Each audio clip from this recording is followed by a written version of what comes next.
Il vous faut quoi de plus? Pour ceux qui doutaient, je pense que là, tous les doutes ont été enlevés, tous les doutes ont été supprimés. Le Barça est tout simplement la meilleure équipe d'Europe actuellement. Coucou la famille, bienvenue sur la chaîne, heureux de vous retrouver aujourd'hui pour une nouvelle vidéo. Bien sûr, avant de rentrer dans le vif du sujet, j'invite tous ceux et celles qui aiment le contenu à liker et à partager la vidéo avec votre entourage. Alors, revenons sur cette masterclass de la part du Barça en Ligue des Champions. Victoire 4-1 face au Bayern de Munich. Triplé de Rafinha, s'il vous plaît. Triplé de Rafinha en Ligue des Champions face au Bayern de Munich juste avant un Classico. Rafinha est tout simplement, à mon avis, l'un des meilleurs, pour moi, top 2 des meilleurs joueurs du monde. Il y a Vinicius devant quand même, on va ralentir. Mais pour moi, Vinicius reste devant. Pour moi, Rafinha peut prétendre à être le deuxième meilleur joueur du monde après Vinicius. Vous avez vu la constance de Rafinha en ce début de saison? Les contrôles, le toucher. Rafinha, l'année dernière, je me rappelle, les fans du Barça, vous allez vous reconnaître. Rafinha dégage de mon club, il ne veut pas partir, c'est ceci, c'est cela. Maintenant, non seulement c'est le meilleur joueur du club, mais aussi c'est le capitaine de ton équipe. Hansi Flick a reformaté Rafinha et il est devenu tout simplement le deuxième meilleur joueur du monde après Vinicius. C'est exceptionnel. Le niveau qu'a Rafinha cette saison, je le souligne à chaque vidéo que je fais sur le Barça, mais Rafinha est trop fort. Replacé sur le côté gauche, on se disait que Rafinha, gaucher, il aime rentrer sur son pied. On le voit quand il est replacé sur le côté gauche, il amène ce côté où il joue face au jeu. Il est beaucoup plus à l'aise, on le voit, pour faire des différences. Mais Rafinha fait peur. Et Rafinha fait peur. Pourquoi Rafinha me fait autant peur? C'est parce que dans quelques jours, je vais affronter Rafinha, mais le défenseur qui va faire face à Rafinha, je vous rappelle, c'est Lucas Vazquez. Lucas Vazquez face à Rafinha. Rafinha, comme l'année dernière, j'ai pas de problème, mais Rafinha à ce niveau-là, face à Vazquez, sachant que le Real, c'est une équipe qui concède énormément d'occasions par match, tu donnes.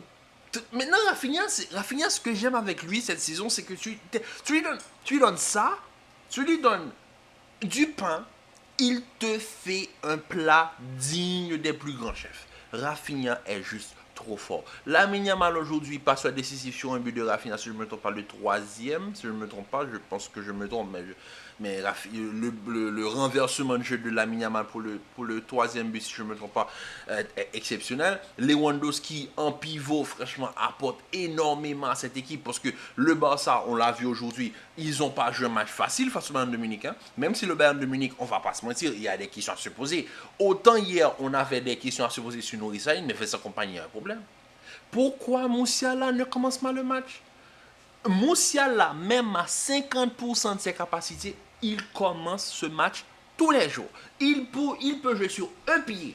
Il peut être unijambiste. Le talent de Moussiala était fait pour ce match. Pourquoi il ne commence pas? Ça, c'est déjà de 1. De 2, le losange des Bermudes, là, parce que ce n'est pas un triangle, c'est un losange. Neuer, Upamecano, Kim et Palignac. Faut m'expliquer c'était quoi ce délire.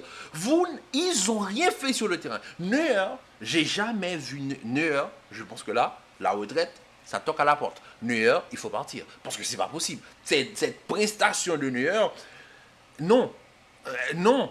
Non, je suis désolé. Les erreurs que Neuer a fait lors du match aujourd'hui peuvent être. Mais aujourd'hui, 4-1, c'est gentil. Ils auraient pu mettre 5-6 à l'aise, très facilement. Parce que Neuer a fait énormément énormément de ratés. Associé à ça, les deux défenseurs centraux, tu perds d'élite qui va perdre son temps à United, tu gardes Kim et Upamecano. Je me pose des questions sur la gestion du club. Parce que Upamecano, c'est capable du meilleur comme du pire. Et Kim, depuis qu'il a été vendu par le Napoli, ben je pense qu'ils ont eu le joueur, mais le talent est resté en Italie. Parce que c'est pas possible. Kim, c'est pas possible. C'est pas possible, je suis désolé. Ensuite, Palignan, un joueur qui a été voulu par Thomas Tuchel, mais je suis désolé, Palhinha, c'est pas possible. Palhinha, je connais Palhinha, je le vois, je l'ai vu jouer à Fulham, c'est un joueur que je suis du côté du Portugal, c'est un joueur que je suis du côté de la sélection, mais Palhinha, faut m'expliquer, c'est quoi ce niveau de nullité? C'est pas possible. Associer à ça une équipe où tu as un Thomas Müller qui, à son âge, fait le tour du terrain pour aider à presser, mais c'est pas suffisant. Olise aujourd'hui n'a pas été en grande forme. Kane, face au Barça, c'est pas le style de Kane. Parce que, on va pas se mentir, Kane, c'est pas l'attaquant qui va prendre l'espace derrière le dos des défenseurs. Kane, c'est plus un attaquant de ballon, c'est plus un attaquant comme un Benzema qui aime dézonner. Ce Barça-là ne te permet pas. Parce que le Barça aussi amène ce côté d'ajustement tactique qu'Hansi Flick a apporté cette saison, et franchement, ça fait toute la différence. Parce qu'on l'a vu, lors du premier but, le Barça marque en première minute de jeu Rafinha. Très beau but, il n'y a rien à dire.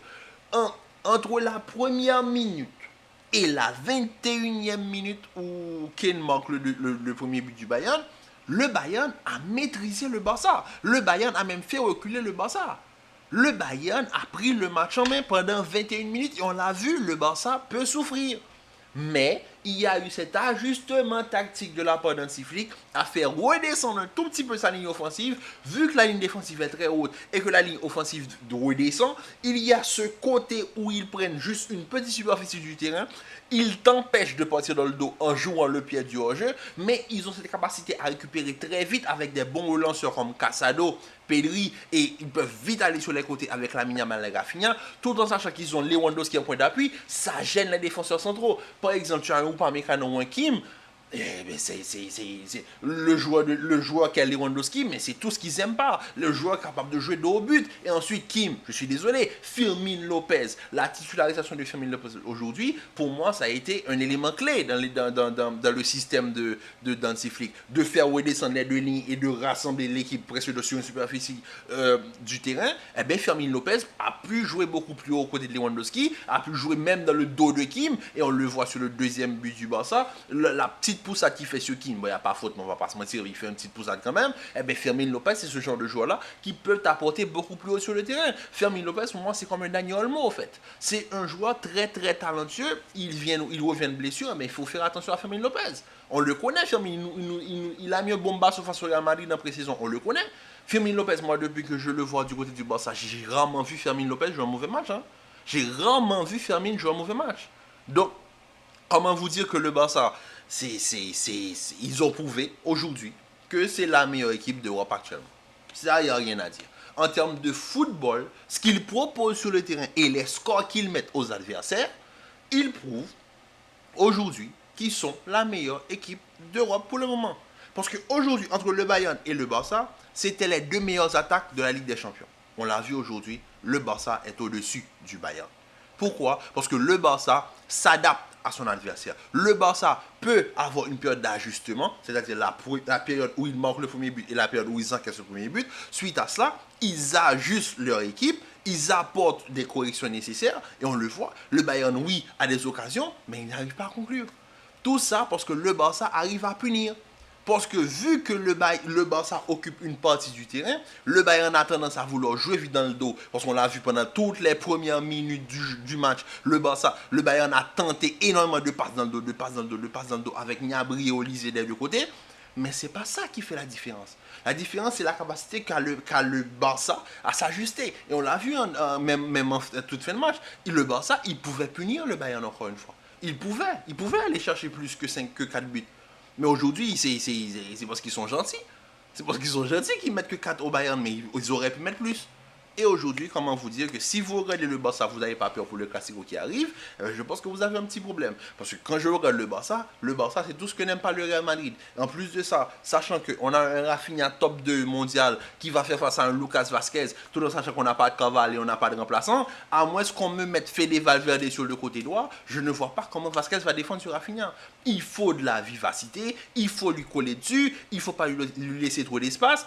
Vazquez, c'est pas un défenseur. Donc, comment on va faire face à Rafinha? Parce que moi, Lamine Yamal, je sais que Fernand Mendy peut s'en occuper, c'est pas un problème. Lewandowski, Rudiger va s'en occuper. Le milieu de terrain, bon, le Real Madrid, ils vont essayer, Tchouaméni, Camavinga vont apporter ce que j'attends au niveau du milieu de terrain. Mais moi, c'est Rafinha qui me fait peur dans cette équipe. Le déséquilibre Rafinha-Lucas Vazquez, Ah, ça fait peur. Ah, ça fait peur. On l'a vu hier.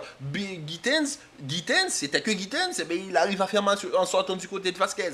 Et là, on a Rafinha qui vient de mettre un triplé au Bayern de Munich.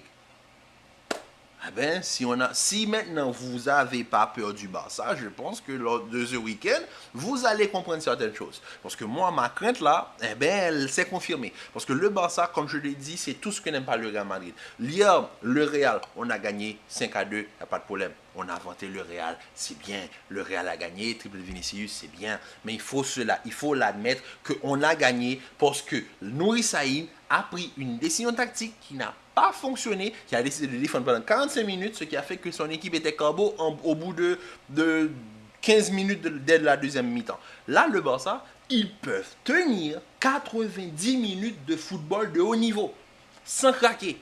Et même s'ils craquent, ils peuvent s'ajuster et te punir. Donc face au Barça, les mots-clés, c'est souffrir et punir. Il faudra défendre. On n'a pas Cavani pour défendre sur Rafinha. On n'a pas Rodrigo qui sera absent, peut-être, potentiellement absent. On a un Brahim qui revient de blessure, mais Brahim ne peut pas revenir dans un match avec autant d'intensité et un enjeu aussi important pour la Liga. Un Arda Güler qui n'a pas énormément de temps de jeu. Un Hendrick qui n'a pas de temps de jeu. Ah, ça sent pas bon pour le Classico. Mais bon, c'est le Real Madrid, c'est le Classico. On s'attend à tout. Mais moi, le Barça me fait peur. Ah, le Barça fait peur. Rafinha, ce niveau, Inigo Martinez et Koubarsi, comme je l'ai dit depuis le début de saison, ils peuvent peut-être sur certaines phases ne pas s'entendre, mais ensuite, dès que l'harmonie rentre en ligne de mire, voilà, ça rentre, c'est cohérent, c'est propre. Pedri, Casado, mais Casado, c'est quoi ce poulet? Casado, première saison professionnelle, depuis l'année dernière, je réclamais Casado à la place de De Jong. Eh bien, Casado, la maturité de ce garçon devant la défense, mais on en parle ou pas? Franchement, on en parle ou pas? Sachant que sur le banc, ils ont Gavi, ils ont Olmo, ils ont qui d'autre? Gavi, Olmo, De Jong, tous en sortie de banc. Ah, ça. J'ai pas de mots. J'ai pas de mots. Et franchement, Hansi Flick, bravo. Et Rafinha, j'ai rien à dire. Homme du match, mérité, triplé aujourd'hui. Il a éteint le Bayern. Il a fait très mal à Kimmich. Donc, on va conclure cette vidéo sur un petit jeu. Je vous mets la photo ici. Entre ces deux performances qui ont eu lieu en moins de 24 heures, le triplé de Vinicius face à Dortmund ou le triplé de Rafinha face au Bayern de Munich, vous me dites en commentaire. En tout cas, la famille, je vous dis à très bientôt pour une nouvelle vidéo. Le Classico arrive à grands pas. J'ai les chocottes comme jamais. Mais bon, on s'attend à tout avec le Real parce qu'on sait tout que le Real, c'est pas le système, c'est les individualités. Kiki, c'est le moment de te rêver. En tout cas, la famille, prenez soin de vous, commentez, likez, partagez, restez en paix, en santé et on se dit à très vite pour une nouvelle vidéo. Peace.